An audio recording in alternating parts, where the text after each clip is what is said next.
പഠനം എന്നത് മനസ്സിലാവാത്ത സൂത്രവാക്യങ്ങളുടെ ഒരു മങ്ങിയ ലോകമായി മാറിയോ?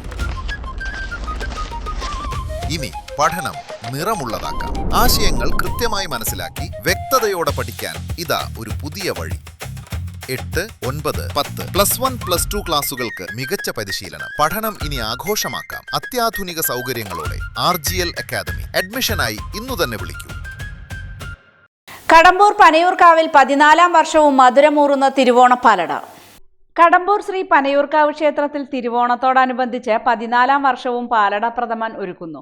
ഉത്സവാഘോഷ കമ്മിറ്റിയുടെ നേതൃത്വത്തിലാണ് മധുരമൂറുന്ന തിരുവോണ പാലട തയ്യാറാക്കുന്നത്. 2012 മുതലാണ് ക്ഷേത്ര ഉത്സവാഘോഷ കമ്മിറ്റിയുടെ നേതൃത്വത്തിൽ തിരുവോണ പാലട ഒരുക്കി തുടങ്ങിയത്. സമീപത്തെ 15ഓളം പാൽ സൊസൈറ്റികളിൽ നിന്ന് ക്ഷീര കർഷകർ ഉത്രാടം ദിവസം ഉച്ചയ്ക്ക് ശേഷം എത്തിച്ചു നൽകുന്ന 1200-ലധികം ലിറ്റർ പാൽ ശേഖരിച്ചാണ് പാലട പ്രഥമൻ തയ്യാറാക്കുന്നത്.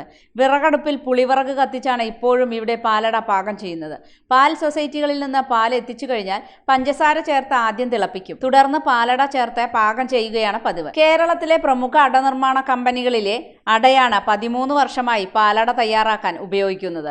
പാലടകൾ പലതുണ്ടെങ്കിലും പനയൂർക്കാവിൽ തിരുവോണത്തിന് മാത്രം ഒരുക്കുന്ന പാലടയുടെ രുചിയും മാധുര്യവും വേറിട്ടതാണെന്നാണ് വർഷം തോറും വാങ്ങാനെത്തുന്നവരുടെ അഭിപ്രായം. നാടൻ പാൽ, പഞ്ചസാര, അട എന്നിവ മാത്രം ഉപയോഗിച്ച് തയ്യാറാക്കുന്ന പാലട പ്രഥമന് ആവശ്യക്കാർ ഏറി വരികയാണ്. 2020 കോവിഡ് കാലത്ത് മാത്രമാണ് പാലട ഒരുക്കാതിരുന്നത്. ഓണവിപണിയിൽ പാലട പ്രഥമന് 250 മുതൽ 300 രൂപ വരെ വിലയുള്ളപ്പോൾ പനയൂർക്കാവിൽ തിരുവോണ പാലടയ്ക്ക് 210 രൂപ മാത്രമാണ് ഈടാക്കുന്നത്. കഴിഞ്ഞ വർഷം ഉത്രാടം ദിവസം രാവിലെ തന്നെ മുൻകൂർ ബുക്കിംഗ് അവസാനിപ്പിക്കേണ്ടി വന്നിരുന്നു. തിരുവോണ ദിവസം പുലർച്ചെ 4 മണിയോടെ പാലട പ്രഥമൻ തയ്യാറാകും. ക്ഷേത്ര കമ്മിറ്റി ഭാരവാഹികളും ജീവനക്കാരും ചേർന്ന് ഉറക്കമൊഴിച്ചാണ് പാലട തയ്യാറാക്കുന്നത്. പാലട പാകം ചെയ്യുന്നതിനുള്ള പാത്രങ്ങൾ പലതവണ വൃത്തിയായി കഴുകി തിളച്ച വെള്ളം ഒഴിച്ച് വീണ്ടും ശുചീകരിച്ച ശേഷമാണ് ഉപയോഗിക്കുന്നത്.